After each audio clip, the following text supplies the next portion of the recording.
You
never know, so you master the saxophone.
Bring that beat back. So you master the saxophone. Bring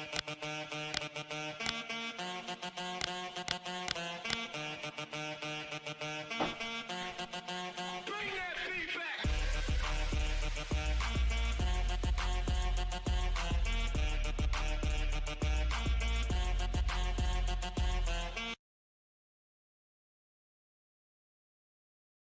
Yeah, we're cute, man.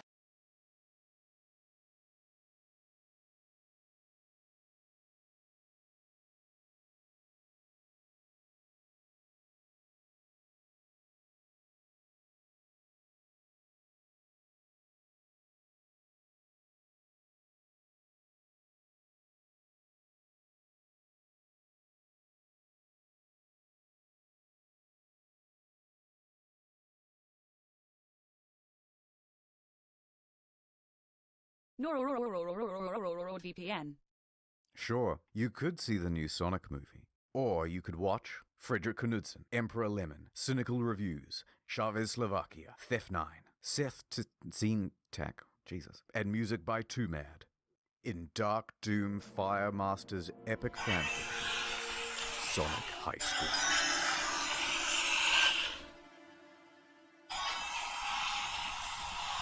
Chapter 1.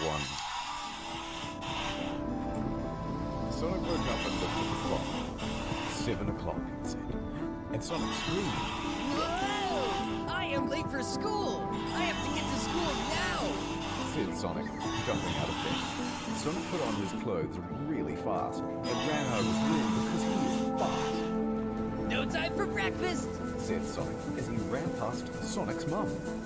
You will regret this, said Sonic's mum, glaring at him from the kitchen stove, wearing aprons and oven mitts on her hands. Sonic did not care. He was late. Sonic ran outside and ran to the bus stop, where people were getting on the bus. Amazing. Tails! Knuckles! Wait for me! Said Sonic as he ran towards the bus. Hey, Knuckles, it's Sonic. Said Tails to Knuckles at the bus stop. He is late. Said Knuckles to Tails before getting on the bus. Sonic ran so fast to the bus, and he got on the bus after Tails. Just in time! Said Sonic, puffing and puffing like he was doing the Cupid shuffle for the first time. Sonic sat down next to Tails, and Knuckles sat behind them, taking up both seats. I am so bad. Said Knuckles, laughing because he sat where 2 people could sit. Knuckles did this every day, and no one bothered. But they all knew that it was against the rules. The bus started and drove at the school and parked, and they got out. We're at school now. Said Tails. It is time to go to class. Sonic was also at the school, so he went to his first class of the day, English class. Sonic did not like English very much, but he did not like any class very much that was not about running and going fast, which is what Sonic does best. Sonic got to his class and sat down in his seat. It is journal day. Said Sonic's English teacher, Mrs. Lesson. Take out your journals and put them in a pile, and I will read one of your entries to the class. Sonic took out his blue journal and ran out in front of everyone quickly and put his journal on the desk and ran back to his desk, all with his head down and not talking or looking at anyone. Sonic was so fast that he did it first. Everyone else went after and slower. Mrs. Lesson grabbed a journal from the pile, and Sonic knew it was his because it looked like Sonic's journal. Sonic knew this because he had written in it so many times, it was crazy. Mrs. Lesson opened up a totally random page, and it was the worst one she could have picked. She began to read. Dear journal, I called the doctor today about a problem. I have a problem with my balls.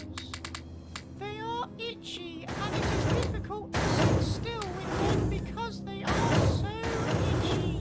I have to back up against stucco surfaces and rub up and down on them to relieve the itchiness. No creams have worked. Creams only make my ball sweat smell like the breath of a thoroughbred. And I think Amy, my girlfriend, noticed. I hope my doctor calls. Love, Sonic. Whoa, no! Stop reading! Said Sonic, but he reacted too late because it was already read. All of it. Everyone in the class laughed, and Sonic felt like an idiot asshole because now everyone knew all about his ball problems. Sonic felt his rage build up inside of him like a pool of lava in a volcano. Stop laughing at me! Don't tell anyone! Shouted Sonic, but everyone was laughing so loud that they did not hear him, and Sonic was just so embarrassed and mad and sad, but more embarrassed, so he ran out of the class fast. Of course he did. Sonic ran to his locker and opened it and screamed into it. He screamed, This sucks! and other curse words too. Shoot! What is the problem? Said Tails. Are you mad? Said Tails. Sonic was mad, so he nodded. You should tell everyone that it is okay to have problems with your balls. And that they probably have problems that they do not want everyone to know about too. So stop laughing at me. Sonic thought Tails was right, because Tails was smart. Knuckles was there too, so he said, Sonic, what's wrong with your penis and balls? Oh, no! Sonic was so mad again, so he punched Knuckles, and then he ran away. Where Sonic ran to was his next class. It is now second period, so it was okay, Hey, Amy! said Sonic, Check me out! and Sonic did a dance move. Wow. Let's kiss. Said Amy, and Sonic and Amy kissed right there in the class, and some of the other people in the class watched, but the teacher was there, so they didn't get in trouble, and he was going to tell Sonic that he can't kiss his girl in class. Sonic kissed back really hard, and it was sexy to everyone. The teacher arrived and they did class, but Sonic just looked at Amy the whole time, who was sitting next to Rouge. Amy and Rouge talked, and they looked at Sonic sometimes and laughed, and Sonic thought Amy was telling her about how awesome Sonic kissed her, but it was not. Rouge was telling Amy about Sonic's gay ball problems, and Amy was Sonic's girlfriend, but she thought it was the funniest thing ever. Oh no!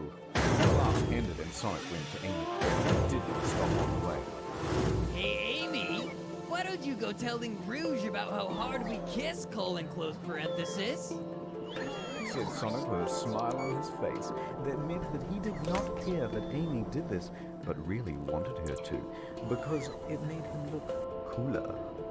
Actually, Rouge was telling me about the problems with your balls and penis and butthole that everyone found out about in your English class. Wow, was Sonic surprised. He did not know what to say. End of chapter 1.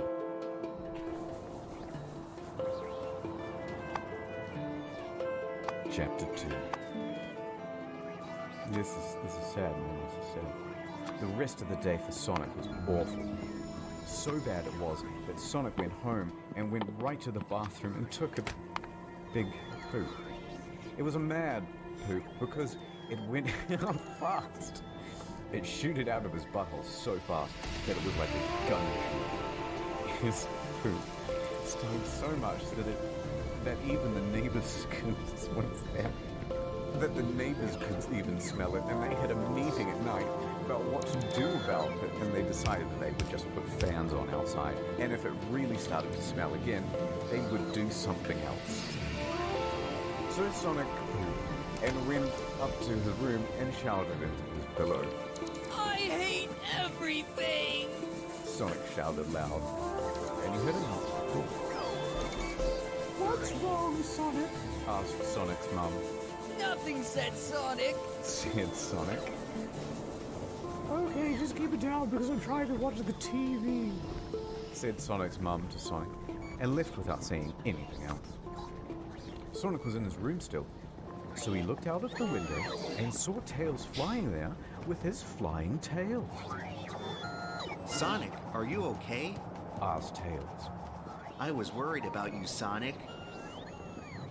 Sonic was less mad because Tails was always nice and smart and didn't care that Sonic left his horns around his room so he could think about kissing and doing sex on Amy.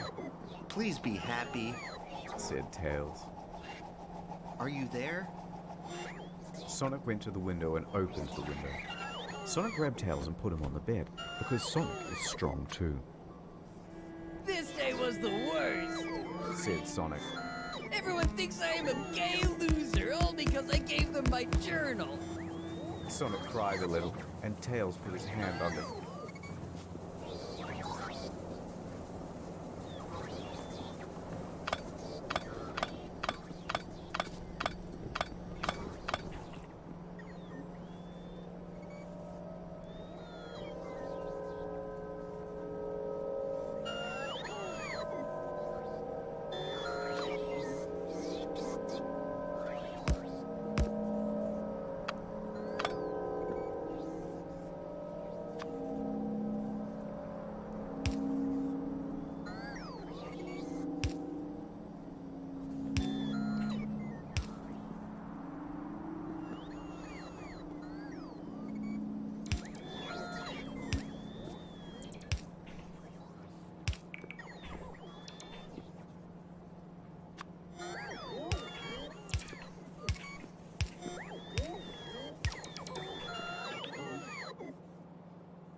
Special thanks to Verve for sponsoring this video. Go to vrv.co/Billiam to get a 30-day free trial of Verve Premium.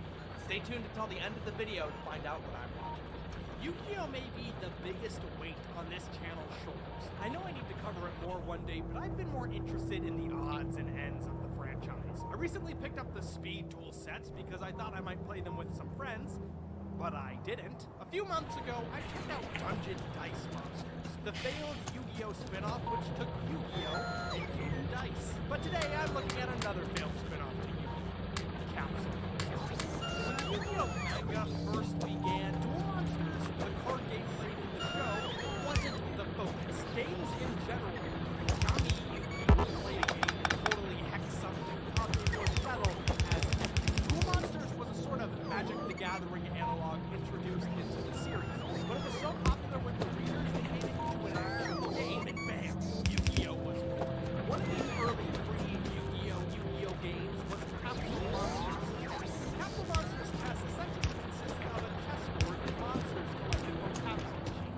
Levels ranged from 1 to 5, and monsters were usually selected at random. Like in regular chess, you build a king to win. But unlike chess, monsters had different abilities outside of the core set pieces. Although I can't find if there was ever a version of this game released, Yu-Gi-Oh! Monster Capsule Breed and Battle for the PlayStation and Yu-Gi-Oh! Monster Capsule DB for the Game Boy Color feature variation. The PlayStation release was actually the first Yu-Gi-Oh! game ever produced. There was also a PlayStation 2 game, Yu-Gi-Oh! Capsule Monster Coliseum. It was released in the United States in 2004 before 4Kids decided to make an anime and push a board game. You created a sort of deck of monsters, and using a currency, AD and MP, you can choose what moves you can do every turn and what monsters to summon. The stronger the monster, the more MP it costs. The stronger the move, the more AD it costs. First player to defeat the opponent's monsters win. It's a bit of a strategy game that I found quite amusing for the half hour that I played it. Although I love the Yu-Gi-Oh! Card game, the idea of a franchise being a hub for a whole wide variety of different tabletop games was something that really intrigued me. And after Yu-Gi-Oh! Duel Monsters was introduced, they did try to dabble in that a little bit with things like Dungeon Dice Monsters and different kinds of video games, but by that point, it was already so heavily associated with the card game that it was only going to be so successful. We never got Season 0 in the West, so Capsule Monsters and Burning Your Opponent Alive, the game, was never brought over here. But that wouldn't stop 4Kids Entertainment from coming in to try to milk Yu-Gi-Oh! For all it was worth, just weeks before the original series ended. 4Kids saw the Capsule Monsters idea and wanted to make a full game and anime based on it. So they commissioned a 12-episode spin-off miniseries, which never actually aired in Japan, to promote a tabletop version of Capsule Monsters. The Capsule Monsters anime was later released to DVD and marketed as a full-length feature film, except it was split onto 2 different DVDs. And on these releases, the episodes were recut to flow into each other to make it feel more like a film. But in later releases, it was just included as a part of Season 5, interrupting the story for the world exclusive filler episodes. Neat. When Capsule Monsters was airing, I was completely unaware of it. It wasn't brought to my attention until after I saw the Yu-Gi-Oh! Capsule Monsters Abridged series by Little Karibo. I was going through a sort of weird phase at this time where I was trying to distance myself from everything I liked as a kid because I was dumb, and now I'm going through a phase where I'm trying to get really close to everything I liked as a kid because I'm also dumb. After Yuki's grandpa goes on an archaeological expedition, Joey wins free tickets to India. On a private jet, they all go, and then they crash on the plane in the middle of India, and according to Taya, they are hundreds of miles away from Egypt. Yu-Gi-Oh! Always dabbled in Egyptian culture, so it's gonna be cool to see them take inspiration from another culture. Well, the gang comes across an Egyptian pyramid. Neat! There, they run into Yuki's grandpa's dig partner, who tells them his grandpa has gone missing. They need to go into the pyramid to search for him, but instead, they find a magic map, which takes them into the world of Capsule Monsters. Most of the gang is separated, and they have to try to find each other while capturing and evading new monsters. So, Capsule Monsters was originally the pitch name for Pokemon, Kapuma. And in Yu-Gi-Oh! Capsule Monsters, all of these monsters have types and weaknesses. They capture monsters in capsules and battle each other. And Tristan gets an ugly Pikachu, so that's neat. I really like ugly Pikachu. Eventually, all of the characters meet up, and they're told to complete tasks in order to leave. But all is interrupted when they find out who's been assigning these tasks. The Yu-Gi-Oh! Villain you would never expect. That's right, it's Alexander the Great, the historical figure. I can't wait for the sequel when the gang faces off against Attila the Hun. But it also turns out Alexander the Great's evil half possessed Grandpa's assistant. What a bummer. So they defeat Alexander the Great in Capsule Monsters, and then the good half goes to hell. Probably. And everyone else lives happily ever after. Capsule Monsters is a boring series. It's boring. The stakes are non-existent, and the lack of established rules in the game kind of takes away from what makes a show like this interesting. I also think Trials is kind of a boring story structure. I mean, often there's a riddle involved with these trials. I feel like a riddle can be cool if the audience also has an equal opportunity to try to figure it out. But the riddles are just so out there and specific to the environment of the show, there's no way the audience can figure it out. So it just comes down to the characters messing around for 20 minutes until Pharaoh figures it out, solves the problem, and explains it afterwards. I'm also beginning to realize that I may not actually like any of the Yu-Gi-Oh! Characters, or they're just horribly written in this specific instance. There's a moment where Tristan says he's obsessed with melons. I was the president of the National Melon Lovers Fan Club for 4 years! And I said to myself, that's not really like Tristan. And then I realized I couldn't really tell you anything about Tristan, so maybe liking melons is something that is very Tristan. I don't know. So like in the show, Yu-Gi-Oh! Will sometimes do this thing where the characters are psychically linked to their monsters. The monsters in Yu-Gi-Oh! Are holograms, so this helps to make the characters feel like there are safety concerns during the duel, which can help increase tension. But in Capsule Monsters, the monsters are real, and the characters also have this psychic link again. But why just not have your characters in actual danger? Because you can do that here because they're real monsters? Oh, but hey, actually they end up joining in on the fight. Yuki DNA digivolves with his monster to make an Iron Man type suit and directly gets involved into the fight. It's pretty silly. I find when I'm bored watching a series, I'm more likely to nitpick. These don't really directly affect the quality of the work, but I find them funny. At one point, the Pharaoh translates an Egyptian riddle, and it ends up rhyming in English. In the episode Red Eyes Wild Horse, there are tons of sound effects, which I know I've heard in reality shows like The Great British Bake Off, and it's all I can think about watching this episode. Something was wrong with that dragon sword before it sinks into the volcano. Didn't your mother teach you not to brainwash people? If you're watching through Yu-Gi-Oh!, just skip these episodes. Being placed right towards the end of the series makes it extra obnoxious because it interrupts the series while it's trying to wrap up. Unless you really like so what about the game? Well, I couldn't track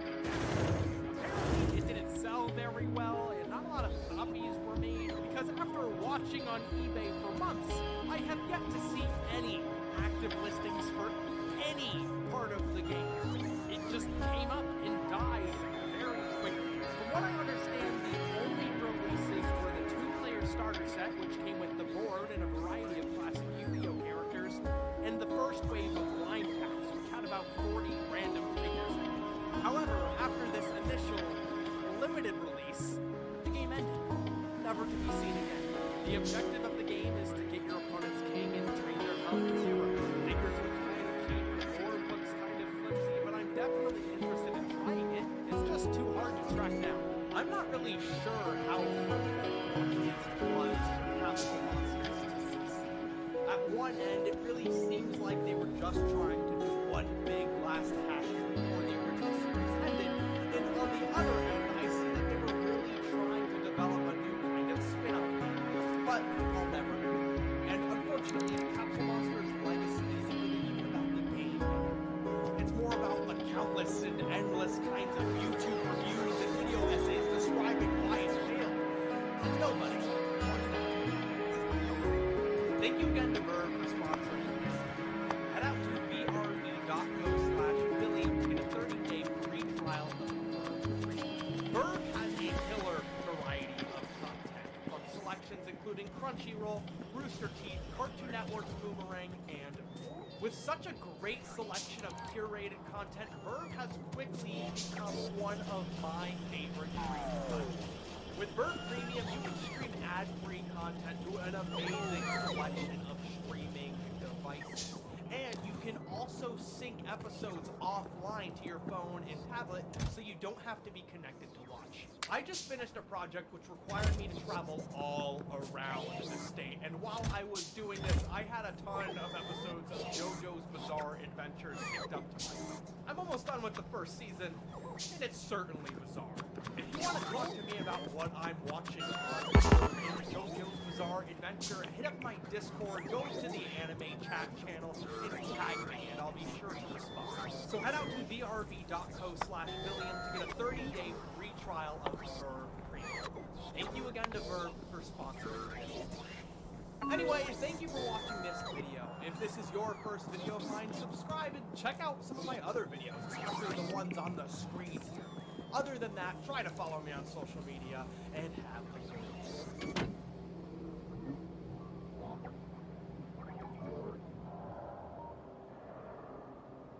Hi, so I know it's really obnoxious when YouTubers do this, but YouTube has been kind of weird with notifying my subscribers when videos are out. So if you want to make sure you get all of my videos, click the notification bell and follow me on social media. Thanks, here's the video. If gaming culture in the 80s and 90s was plagued by licensed video games, the 2000s were plagued by licensed trading card games. Everything had a trading card game. Neopets, Harry Potter, SpongeBob. It was all an attempt to get little kids to buy into a proto loot box pay-to-win game. Card game oversaturation got so bad that even card games had their own card games. I'm not kidding. Duel Masters is to Yu-Gi-Oh! As Digimon is to Pokemon. Unfortunately, many people view Duel Masters as only a Yu-Gi-Oh! Clone, but that's actually not true. Duel Masters was originally co-produced by Wizards of the Coast as a manga in order to sell Magic the Gathering to a Japanese audience. In fact, in the early chapters of the Duel Masters manga, the characters all played Magic to tell Duel Masters. The Duel Masters game itself when Wizards tried to bring Duel Masters stateside, it was a total failure. But in 2012, they tried again, it was a total failure. Doing a weird English dub of the anime, less oversight on the rules of the game, and, you know, Magic the Gathering already being popular, it just didn't catch on in the States. Which is a shame because there's so many classic characters, like Exploding Cactus, the Immortal Baron Vor, and... I was never really into Duel Masters. As a kid, I saw one episode and instantly thought, yeah, Yu-Gi-Oh! Was better. At one point, I even challenged my friend who was into Duel Masters into a Yu-Gi-Oh! Vs. Duel Masters game. It went well. So now, as a 20-something-year-old, I'm going to revisit a game I never played in my childhood and complain how it doesn't appeal to my sensibilities. a 20-something-year-old. Alright, here I got a 2-player starter set and 1 loyal friend, so I can properly get the feeling for the most basic version of the game. It really feels like Magic the Gathering, but instead of health points, each player has 5 shields, which I guess is simpler than math. At the beginning of the game, each player draws the top 5 cards of their deck and places them in their shield zone. And they draw another 5 cards and place in their hand. This, of course, is stated in the rulebook, which was totally written by a poet. Take 5 cards from your deck. Don't look at them. Put them face down in your shield zone.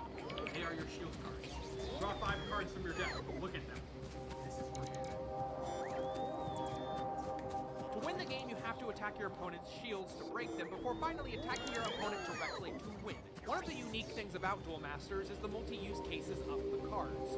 Cards can be played as either mana, a spell, or as a creature with an attack power, as opposed to having separate categories of cards dedicated to one of these options. So it's up to you to decide when and how cards should be played. Action in Duel Masters requires mana. You play 1 card per turn in your mana zone and use that mana once per turn. If a creature or spell requires 3 mana to play, you have to spend at least 3 turns playing mana cards beforehand. Many games of Duel Masters will start off slow, with each player building up their mana, before finally it ending in 1 turn because you weren't paying attention. I didn't see it coming, the immortal Born. Many cards are designed to only be good for creature v creature or attacks, or for preventing the opponent from attacking your shield. The only time you can attack your opponent's creatures is if they attacked in the previous turn, meaning damage pass. Battling other creatures is entirely dependent on the creature's power. A creature with a higher power level will win the fight while attacking. You have to decide whether or not to attack your opponent's creatures, their shields, or to set up defensive creatures or offensive creatures. I find having to blur this card. Attacking your opponent's creatures will prevent them from attacking your shields, but also you may waste an opportunity to attack your opponent's shield and bring the game closer to an end. What can I say? It's essentially Magic the Gathering with simplified rules, which makes it slightly easier to pick up and play. But I would have loved to see where this would have went if it continued in the United States. In the United States, the original version of the game only lasted from 2004 to 2006. While Duel Masters was sold to a wide audience in Japan, it was essentially Magic the Gathering for kids in the United States. It had less rules and restrictions stateside, which eventually led the game to being a broken mess. Most competitive decks were created to end the game within 3 turns, and overpowered cards created decks which were impossible to counter against. Card games evolve and change quite quickly. Oftentimes, 4 expansion sets will be released a year and can include hundreds of new cards each. Therefore, it's necessary to pay attention to the game and balance it with counters for strong cards, and to make sure that overpowered cards don't remain playable in tournaments. For whatever reason, despite Wizards of the Coast having tons of experience in managing card metagames, Duel Masters didn't have that kind of oversight, which meant that a limited number of decks were competitively viable, none of which included the immortal Borgol.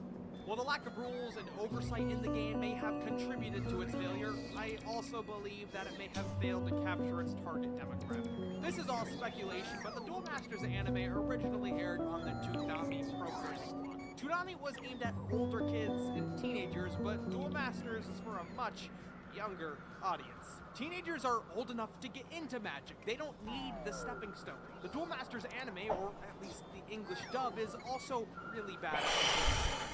I watched the first episode before I learned the game, and I had no idea what was going on. But I do know who the kid with the spiky hair is. Show? Okay, let's take a step back and look at the first episode of the Yu-Gi-Oh! Yes, it's cheesy and it hasn't aged well, but it holds your hand throughout the card game itself. Every card effect, every power attack, and every move is explained. Even if the explanations are over-dramatic or slow down the drama of the scene, it makes the game easier to follow. Characters break the rules. Yu-Gi-Oh! Spends its first episode introducing the audience to the card game. The first episode of Yu-Gi-Oh! Establishes a dramatic reason for 2 characters to play a game of Yu-Gi-Oh! And then they play the game. Establishing the card game is necessary because it's the central mechanism to which the show solves its conflicts. But the first episode of Duel Masters never slows down to explain the game. It goes through 3 separate games of Kaijudo, which is the in-universe name of Duel Masters, which is another weird trend of card game-based anime having a different name in the anime than the actual card game itself. In Yu-Gi-Oh, the card game is not called Yu-Gi-Oh, it's called Duel Monsters, which is just oddly close to Duel Masters. And in Duel Masters, it's called Kaijudo. The first half of the episode is in a tournament setting, and Shobu, the main character played by Kai from Digimon himself, Joshua Seth. What's with the smug look? We just started. Which just brings home the Digimon comparison. Wins the tournament despite some jerk cheating. Then the second half teases a supernatural element to the show in the most unexciting way possible. It has another character offering to mentor Shobu. If this was split into 2 episodes, you could better show off the supernatural elements more than just the characters' hands glowing and slow down the pace of the show to show off the card game. Its pacing is hyper-energetic in a frantic way. The English dubbed audio mixing makes it hard to hear the characters at times, and just having to it. Even something like Chaotic sold its concept better. I know this is just the first episode, but it would have been an introductory point for a lot of people. If it doesn't sell the game or even the rest of the show, that's a critical failure. But the theme song takes the time to explain who the kid with the spiky hair is. Shobu. Finally, just for fun, let's look at the PlayStation 2 adaptation of Duel Masters. Duel Masters for the PlayStation 2. It's essentially Duel Masters with a horrible user interface. Why not just lay it out like the card game? It took me forever to learn how to navigate and access my cards, view their effects, etc. But after that, it's just the card game, but on the PlayStation 2. What makes it worthwhile for me are these little flash animated cutscenes.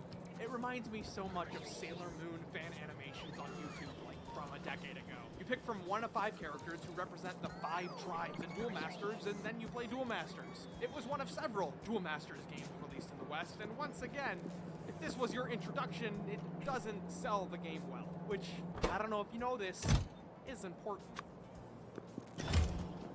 Duel Masters' American run lasted from 2004 to 2006. In 2012, there was an attempt to rebrand it as Kaijudo, Rise of the Duel Masters, with an all-new American-produced cartoon, but it just didn't catch on. Kaijudo ended in 2014. Maybe that's a video for another day.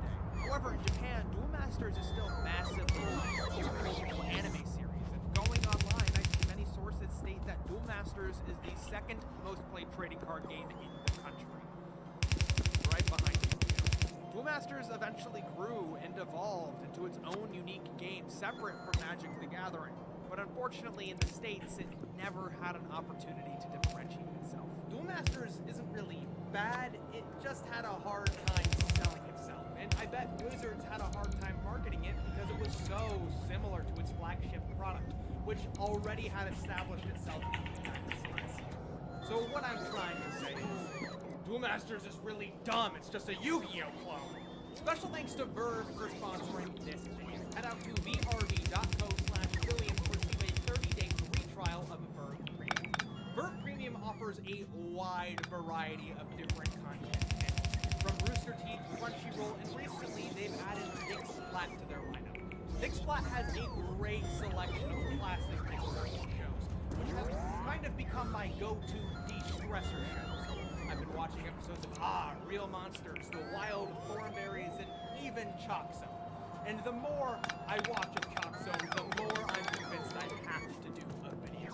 Verve is available on a wide variety of streaming devices, and its offline sync feature allows you to watch content while you're not connected to the internet, which is great if you're traveling or just don't want to use up cell phone data.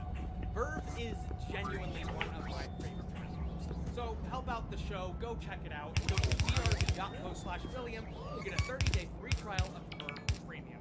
Thank you again to Verve for sponsoring this video. Thanks for watching this video. If you want to help this video get as many views as possible, please share it, like, and comment. If you want to make sure you're staying up to date with me and when I'm posting new stuff, hit the notification bell, subscribe, and follow me on social media. The links are in the description down below. Thank you again for watching, and I will see you next time.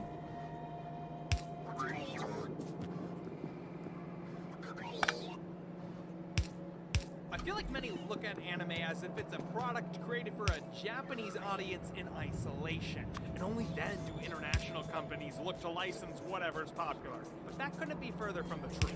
Anime is a global phenomenon, and production studios look at what's popular globally to determine how to move forward. Anime became so popular in the West that in the 2000s, Western studios started producing anime-style shows. Some contracted extra seasons of existing anime, and toy companies would regularly collaborate with Japanese companies to produce anime-style games. Chaotic, Beat 'em On, and Bakugan are all examples of this. Bakugan was a collaboration between Spin Master, Sega Toys, and TMS Entertainment, with important aspects of the franchise being developed by each company's respectively. Sega Toys and TMS were based out of Japan, while Spin Master was based out of Canada. I was slightly too old for Bakugan. I was around 12 when it came out, and everyone else playing it was around 10. And at that age, that's a lot. I'm sure if I were to have gotten into it when it was popular, that I'd still like it because my tastes don't really change. I mean, I'm still into Digimon, Pokemon, only eating chicken nuggets and macaroni and cheese. It's all in my rotation still. But at the time, for me, Bakugan just seemed like another anime franchise trying to be the next Pokemon, Yu-Gi-Oh, or Beyblade. However, what I missed was one of the largest franchises of its time. I had no idea how big Bakugan got. Bakugan began in 2007 in Japan with a set of toys and a 50-episode anime series. The Bakugan game is based on traditional marble games, like marbles. The Bakugan are little balls with magnets holding itself together, but when the ball hits a magnetic card, it opens up to reveal a kind of creature inside. The goal of the game is to win 3 Bakugan battles against an opponent. You use the Bakugan's G-Power alongside modifier cards to determine who wins each fight between 2 Bakugan. There were hundreds of these toys produced, even some tie-ins with Marvel. There were accessories, oversized game pieces, and a special set released only available in bags of Cheetos. Neat.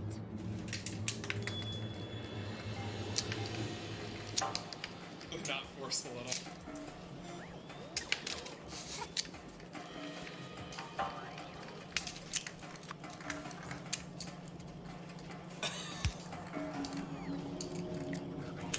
Well, it did it, but it didn't hit the button on the card. Yeah, sure. Just curious.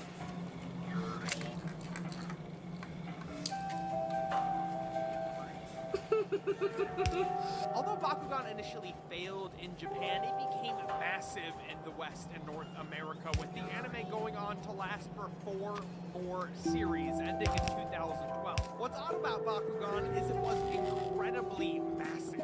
The series grossed over $1.5 billion. It was in the top 5 boy toy lines for all 4 years of its run, and it won several Property of the Year awards during its run.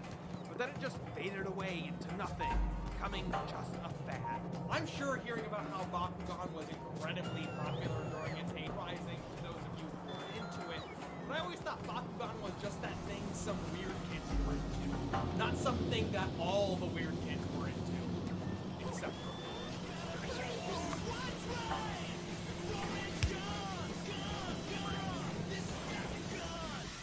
I've watched about 12 episodes of the Bakugan anime for this video. If you're new to my channel, my goal isn't to give some in-depth review of a game, animated series, or video games.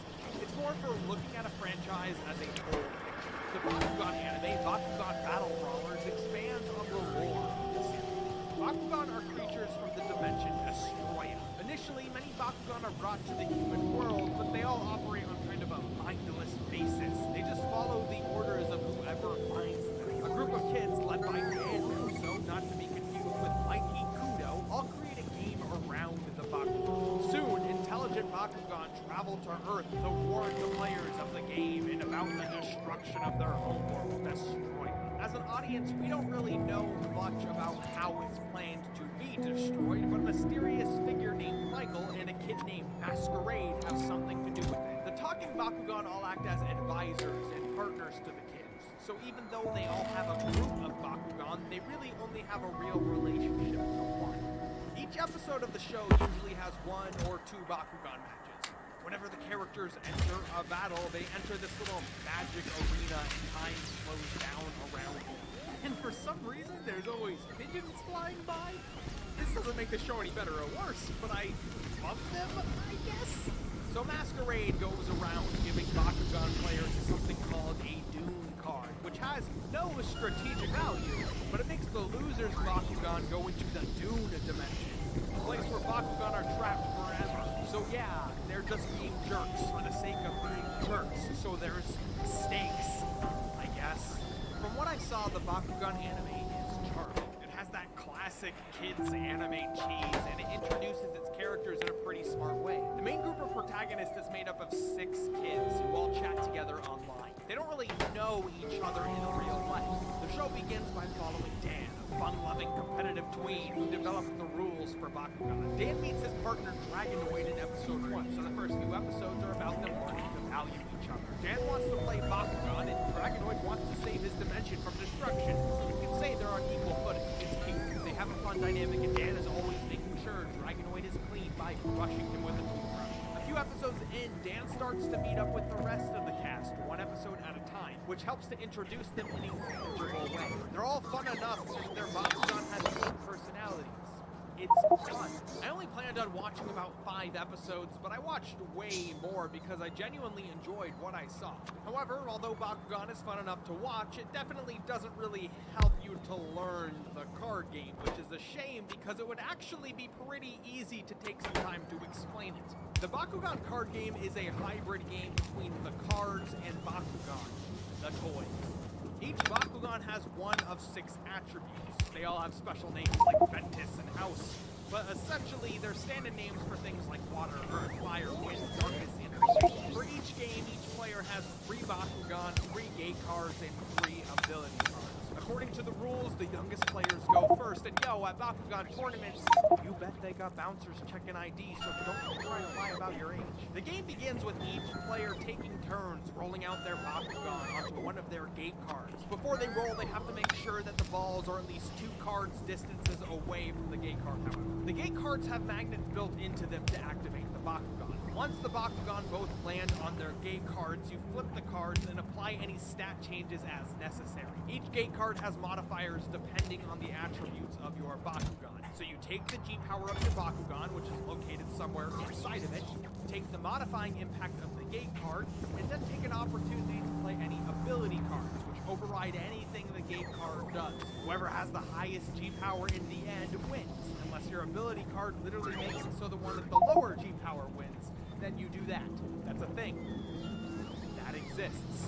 After you win a roll, you take your gate card and Bakugan and place them in the used pile. The first one to have 3 gate cards in their used pile wins the game. Honestly, I think the appeal of Bakugan is taking the balls, rolling them, and watching them expand into a character. The card game is just a structured way and provides an excuse to do that, but it doesn't offer much in terms of strategic variety. I mean, if you count the Bakugan, you have 9 cards in your deck, meaning you have an incredibly limited strategic variety in terms of what you can do. It's a game which gets boring very quickly, which is a shame because the toy itself is rather interesting. The concept of it rolling out to reveal something is cool nearly every time it happens, but because the card game is lacking, it didn't really have any value beyond that. When looking back on Bakugan and hearing what the community has to say, I find some pretty common thoughts and opinions. The first season of the anime is great, but the follow-ups were iffy.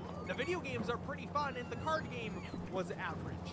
What you have here is an incredible toy concept which has caught on naturally because it was cool and new. But kids grow out of toys that don't have a deeper level of understanding that you can develop as you age. I mean, things like Yu-Gi-Oh! And Pokemon had rules which were simple for kids to understand, but there are adults playing it at higher levels because the strategy and options players are given makes it interesting. The Bakugan toy is eye-catching to a younger audience, but the game doesn't offer anything for players as they grow up. And as the anime story went on and decreased in quality, it was harder to bring new viewers in to introduce them to the toy. Bakugan didn't really do a lot to aid with its existing player base, and unfortunately, it wasn't really able to attract new players. Because of that, it just became a fad.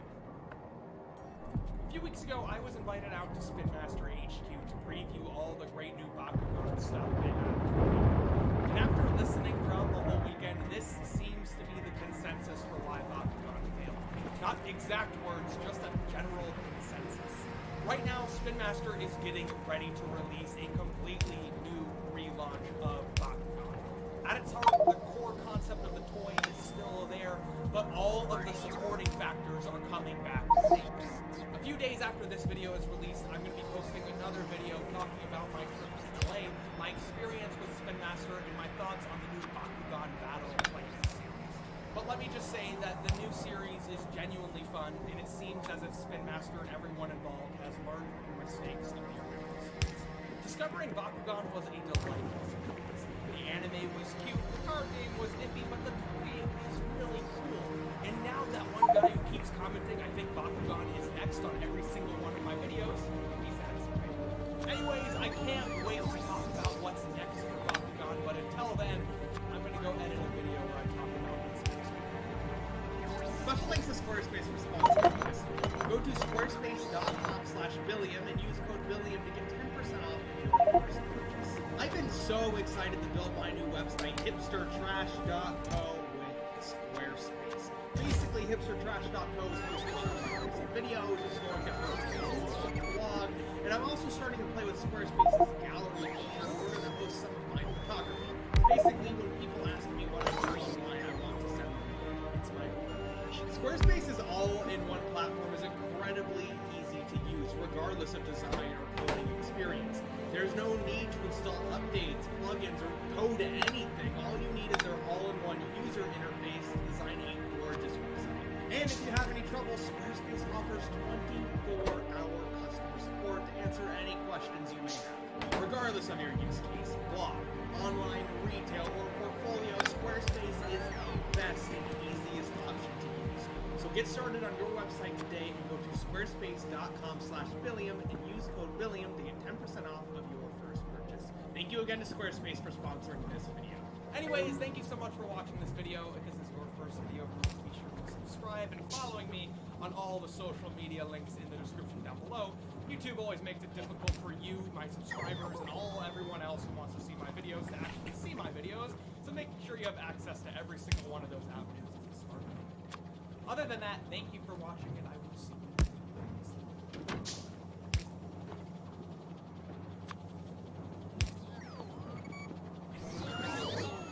On this channel, I'm usually examining dead brands, which is why it has been really refreshing for me to get into Bakugan over the past year. Someone please stop me. Bakugan was a brand existing in the mid-2000s based on a toy line of magnetic activated transforming balls. It was a huge hit, but the wide belief was that it didn't have an appeal for fans as they got older and developed with it. While the toy is still awesome, the original card game was mostly an afterthought without a lot of depth. But the 2019 relaunch put a lot more resources into a brand new, competitively focused card game. Also Cubbo. Last year, I was invited by Spin Master to a sneak peek event in Los Angeles, and over the past year, I've kept up with the game out of genuine enjoyment and because of Cubbo. I've collected tons of Bakugan, countless booster packs, and I've tried to keep tabs on the growing community. I recently got an invitation for the second annual Bakugan Invitational Tournament and Sneak Preview event. There's only one problem. I'm really bad at Bakugan.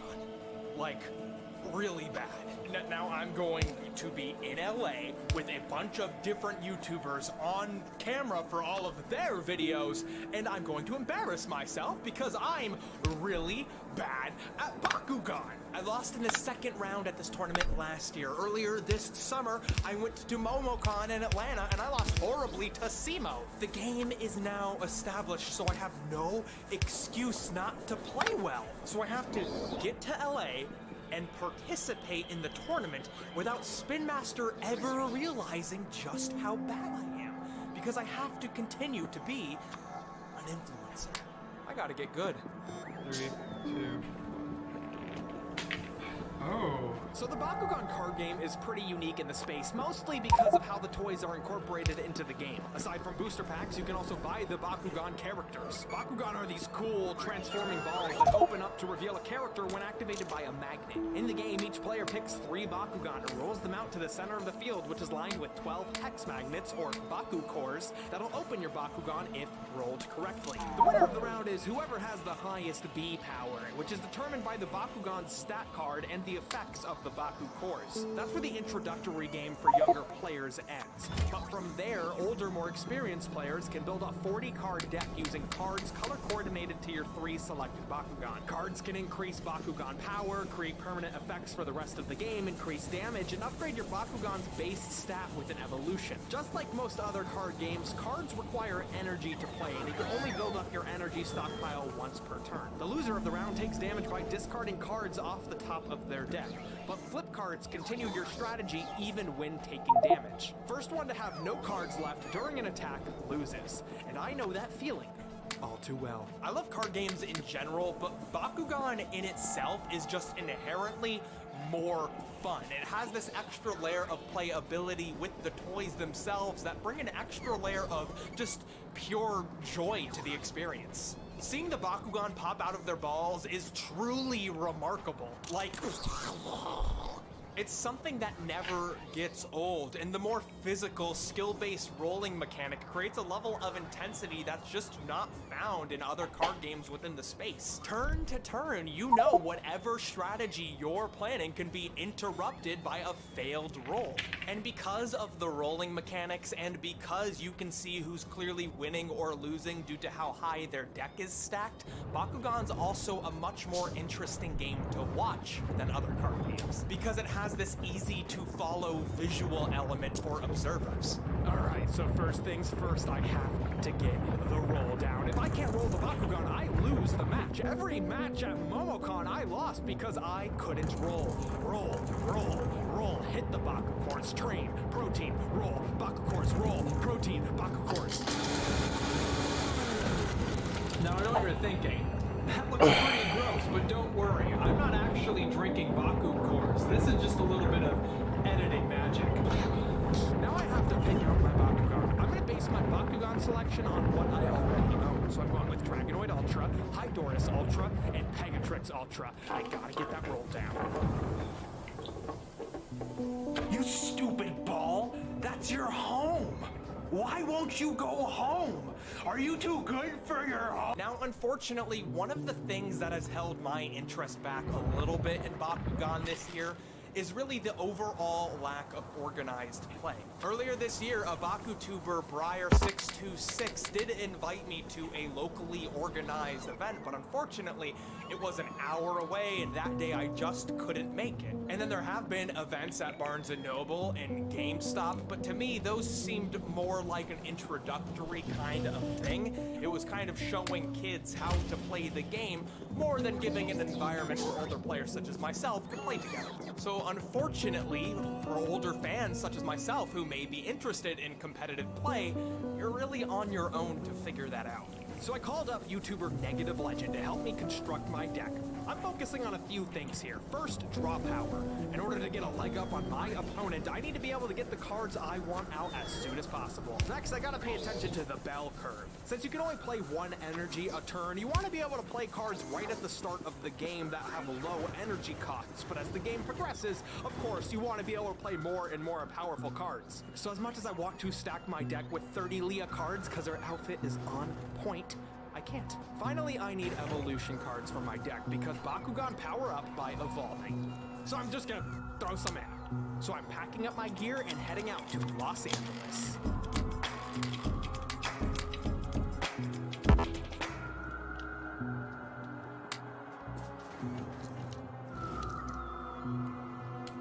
I head out from Orlando's airport, leaving behind an overabundance of theme park advertising to land in LA to be greeted by an overabundance of theme park advertising. The competition is as fierce as ever this year. YouTube.com/negative11.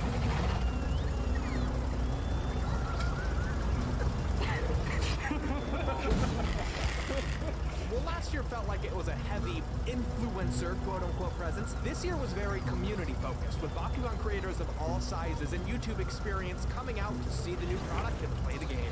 Here at Spin Master HQ, I can finally review Bakugan on Yelp. 1, 2, 3, reveal! At Bakugan headquarters, we were shown the next phase of Bakugan after Battle Plan. Armored Alliance. A new set of cards, a second season of the show, and redesigns of classic Bakugan are coming. This is old Dragonoid, well, old new Dragonoid. He just looks like he wants some chalky milk. He's great. But this is new Dragonoid. You forgot to call your mom back. Everything is looking a little refreshed here, from the packaging that makes the Apple fanboy and me scream, the cores, the slightly lighter back to all the Bakugan character cards, it's fresh to death. Alongside new gameplay elements such as dual-type cards and flip heroes are the newest addition to the core gameplay, Baku Gear. Permanent in-game upgrades to the Bakugan that gives them an edge in play. And of course, you have the little optional accessories you can add to open the Bakugan.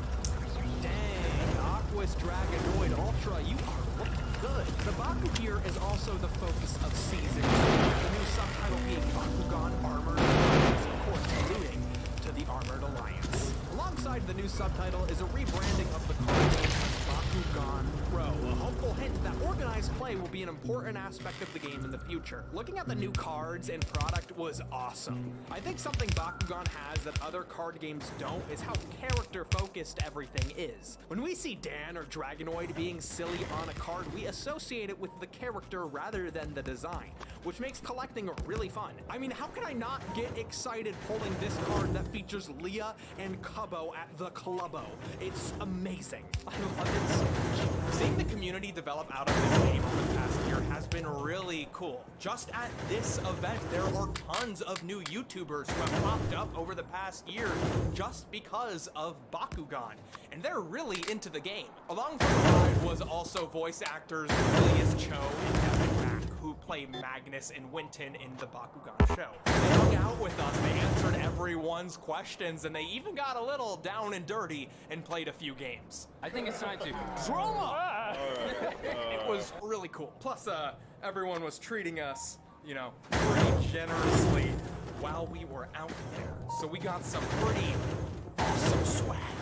The socks, the shirts, the backpacks, the uniforms, the hats, and the pins. But the height of everything was this custom wooden Bakugan deck box, which just looks so nice. So they're doing a draft with the new cards, and instead of letting us play with our own deck, spent $27 on that Dan Kuzak card.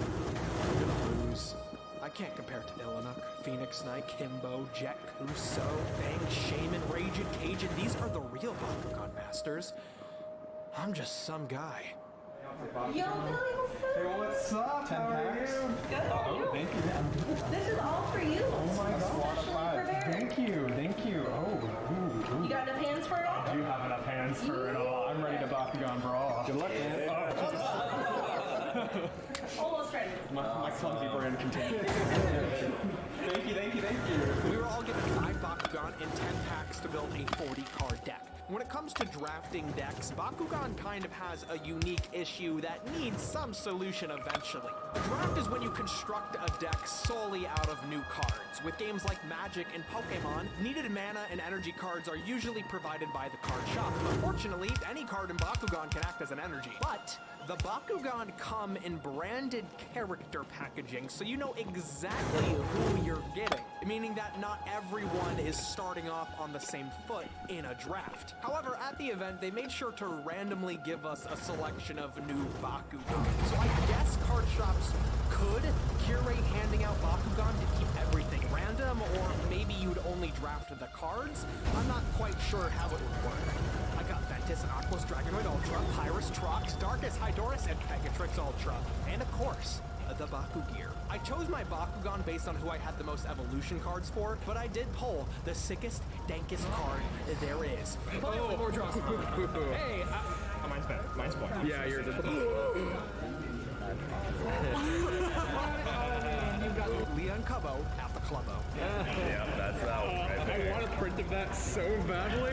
Like, I don't think you know, that is the most aesthetic thing I've ever seen. It's a fantastic cartoon. On Saturday, the brackets were confirmed and we were brought into the main hall to brawl it out for the grand prize of getting a Bakugan named after you. Simo won last year, so we can look forward to Simoga soon. My first match is with JoJo. While everyone else was finishing up their first round game, ours was still going, partly because I take so long to put my Bakugan back together, but mostly because I played well. For a second, it looked like JoJo was going to beat me. I had 0 cards left for about 5 turns. But despite being on the literal precipice of loss... Oh, wait, what's that? No! Okay, stop it! I won a match! Wow! I might cry here. Thank you, oh my god, yeah, good game. That's just good Bakugan right there. Honestly, this match was incredible. So thank you so much, JoJo, for putting on a good game. Like, holy heck. Actually, what? I can go through my own Bakugan named after me. My own Bakugan. Bilious Ultra. Williamoid. My own Bakugan. I lost to Ethan in the second round. You know, Ethan. Looks like I'm not going to be Mr. Big Brawl this year. Took it well. How you doing? Who do you want to win? Well, I think it's going to be a good match. That's not what I asked. Both players are. I think both players are going to bring something good to the table. That's not what I asked. Who do you want to win? Who do you want to win? And I am excited to watch this game. Versus Phoenix Knight versus Jacuzzi. Check it out. Who do you want to You know what they say. That's just the way the Bakugan rolls. Eventually, the tournament came down to Phoenix Knight, the Bakugan player who won at Anime Expo, and Jet Kuso. Some sort of charisma engine. You get a notification every time I post a new video. Check me out on Patreon, and thank you to all my Patrons for helping to support my content. Make sure to leave a comment if you have any questions. But in all actuality, congratulations to Phoenix Knight and Jet Kuso for getting to the final round, and congrats to Jet for winning. Heading back home after the weekend, I was kind of bummed out. The Bakugan community has really taken its own shape over the past year, and tons of new faces are coming into the YouTube scene because of it. It makes me think, maybe the real grand prize for the 2019 Bakugan Invitational in LA, California, is the friends we made along the way. This is a game I really enjoy playing, but unfortunately, I don't have a network of friends who are interested in it. While there are community events happening here and there, Bakugan is a game that ultimately doesn't really have a home right now. Without that hobby shop network built up, there really isn't too many people to play this game with, but I want to share it with people. And I know that's a huge logistical challenge that the company has to overcome, but it has to be overcome eventually. However, just know they're aware of this. It's not like the first time they're hearing about organized play is from a YouTuber like me explaining it to them. But nonetheless, Bakugan has continued to be this really fun game over the course of 2019, and I'm really excited to see what 2020 brings to the game.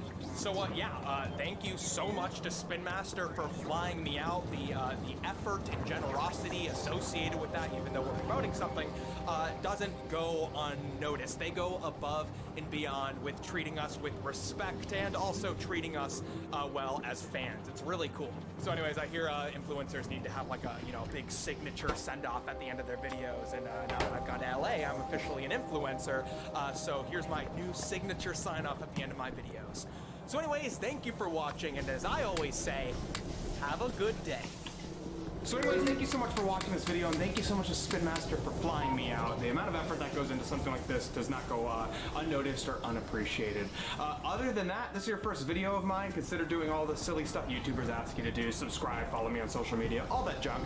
Also, I want to create a playlist of a bunch of the other Baku YouTubers who went to this event. I'm asking people to send me videos, so I'm still kind of waiting on that.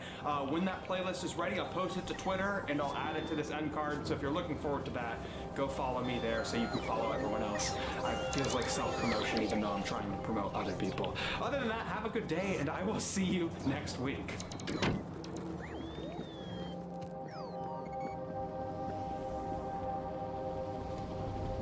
Spies, a defining part of 2000's children's content. From Spy Kids Catch That Kid, The Kids Next Doors, Club Penguin's Secret Agent Missions, Totally Spies, Secret Agent Cody Banks, and James Bond 007 Nightfire, the best James Bond game, Bite Me. There was just something alluring to the idea of putting on a suit in 90-degree heat and listening to people while they don't know you're listening to them.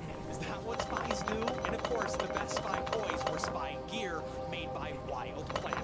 From text communicators, faux night vision goggles, and motion sensor alarms, Spy Gear was an awesome toy line that focused on giving you toys for imaginative play. You gotta break into NASA. I mean, why make real night vision goggles when you can just have imaginary night vision goggles with clear green plastic? I already talked about Spy Gear in another video, but there's just so many Spy Gear toys that I thought I would do it again. So let's crouch down behind a bush, talk to people in an invisible earpiece, and sell valuable information to rival nations. It's Spy Gear Volume 2. All right, champ. We recently caught you sneaking around the Kennedy Space Center looking all sketchy like. Do you remember this from Spy Gear was Weird Volume 1? Are you catching my audience up?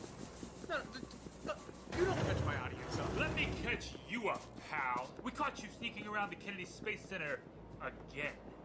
I wanted some astronaut ice cream at the gift shop. Nobody wants astronaut ice cream. Not even the astronauts. What do you want from me? We confiscated your supplies, sweet cheeks.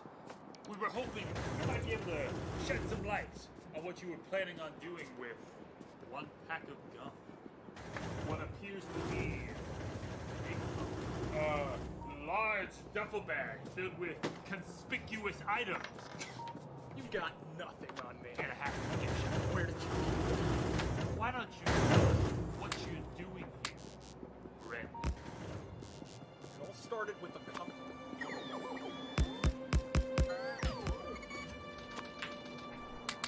What you got there? Oh, just a couple of them. And with that, Spy Gear Volume 2. Picture this. You go to big box retailer and you tell yourself, I want a pair of true wireless premium high quality earbuds, but I only got half the money. Then it happens. Ray J taps you on the shoulder and says, there's another way, Billy. I say, but Raycon co-founder Ray J, how? You know how, Billy. Just look deep into your heart, but also your ears. That's right. Raycon created these wireless earbuds, and here's the disruptive Raycon wireless earbuds.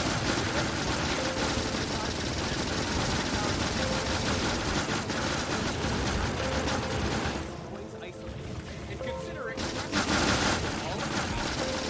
I got the really slick red hair here. I wear them all the time when I'm walking around my urban community trying to get exercise, working out at home, or when I'm trying to take phone calls without disrupting Arizona.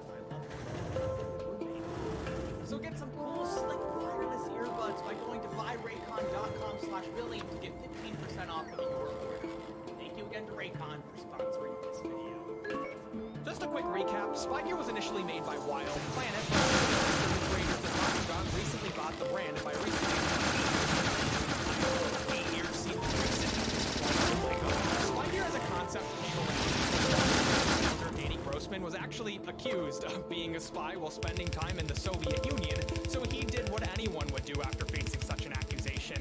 He turned it into a successful product line. So I got a bunch more Spy Gear, so let's take a look. Alright. So you use this gear for spying. Spy Gear Volume 2, if you will. Why don't you tell me what this is? It appears to be some sort of Spy Gear. Spy Gear. That's exactly what it is. That's right, the SP4 Spy Gear with 4 snap-on tools for instant spy gear. Extreme gear for pro spies. This kit includes the Spy Pen, a pen slightly thicker than a regular pen. The reason for this absolute girth isn't to include 4 different colors like the dope XP4 regular civilian gear pen, but instead because it includes a compartment for 2 AAA batteries. Is everything in here being labeled 4 spies automatically disqualify it for being something spies can use. At the top of the pen, instead of an ink cartridge, is an electrical input for all sorts of quirky spy accessories. There's the strap-on spy scope, a sort of eyepiece that is supposed to enhance your vision. Somehow, I can't figure out which side to look through. Wow. This is really unremarkable. Clearly you're not a real spy. Okay, I'm thirsty.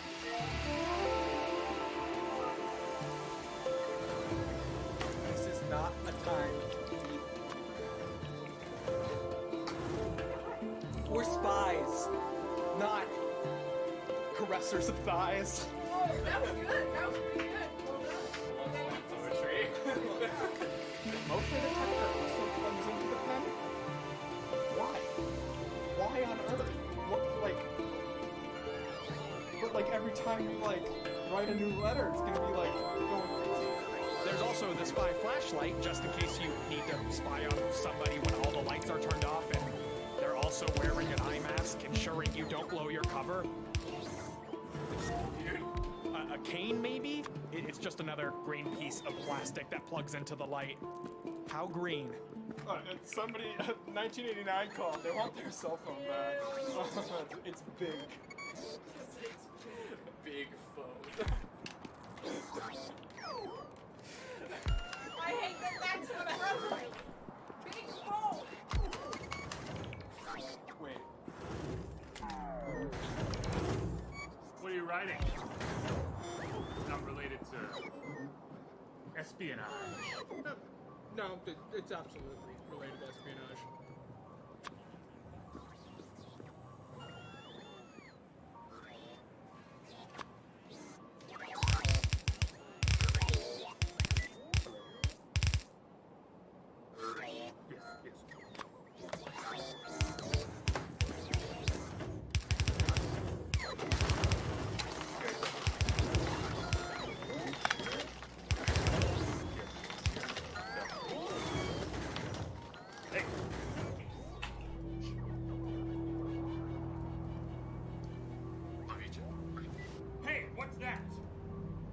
Alright, now we have the Spy Supersonic Ear Keychain, a smaller, more compact version of this supersonic ear listening device from the Spy Belt from the last video. Jumping into spy mode is easy when you have the micro-size Spy Supersonic Ear Keychain. It amplifies sounds from all distances, from far away to your own heartbeat.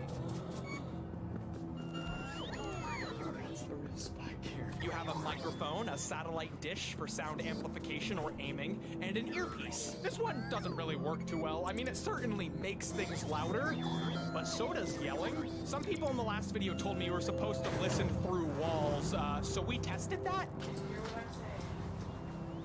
Wait, say it again? So no, it didn't work. I'm saying something. Again?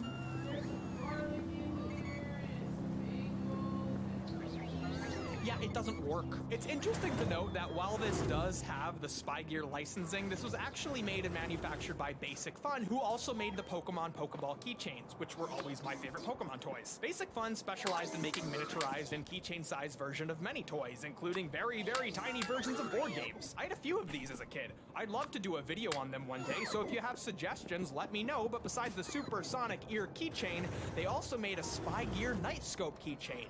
Pretty neat. Wow, we gotta find Robert Babylon. Robert Babylon? What in the Neil deGrasse Tyson chicken nuggets is that?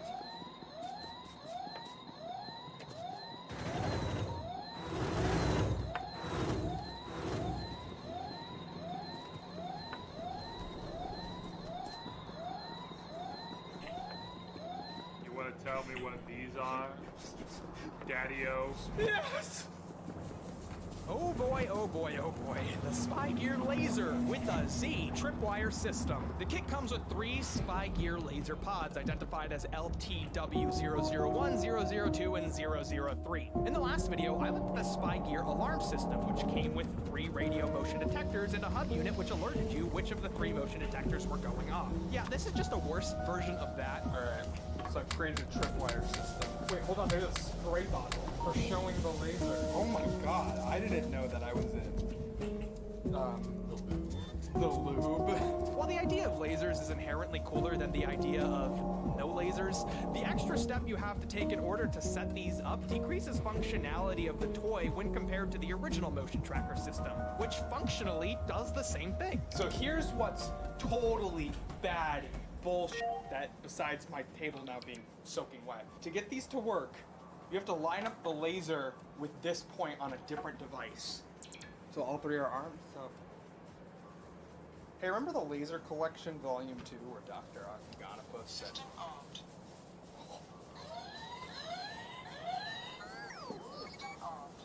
Okay, everything's lined up. So first let's, we gotta break in. I'm putting it below all of these things. I have to try to break in. The laser's not showing up. Everything's just getting really wet. Let's see if I try to grab it, if it'll yell at me.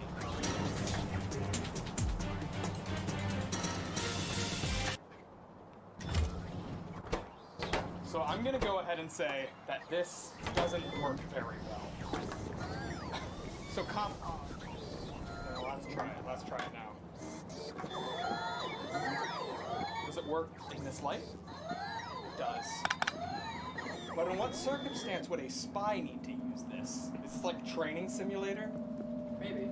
I'd say it's for training. Spies are meant to infiltrate and hack into, like, security systems. So this is like a mock trial. Wait. You mean infiltrate? Like pythons in the Everglades? Here, what if I were to just...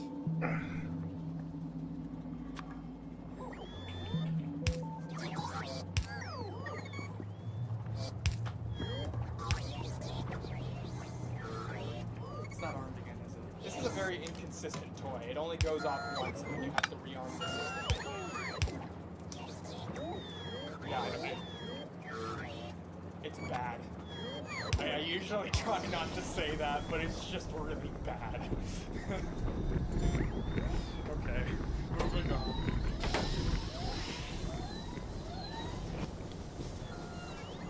This is proprietary technology. Raises a lot of questions. Is there anything else you want to tell me about?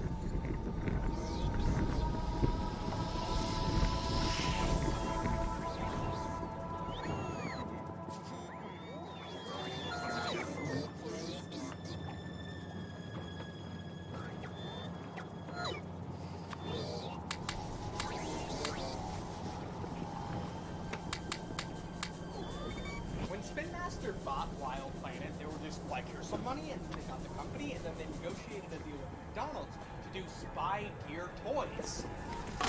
At McDonald's! Holy shit, I want some chicken nuggets. Alright, so this is, I think, the complete collection. I'm not totally sure if there's duplicates in here, but we're just gonna go one by one. They literally, I can smell like that classic McDonald's.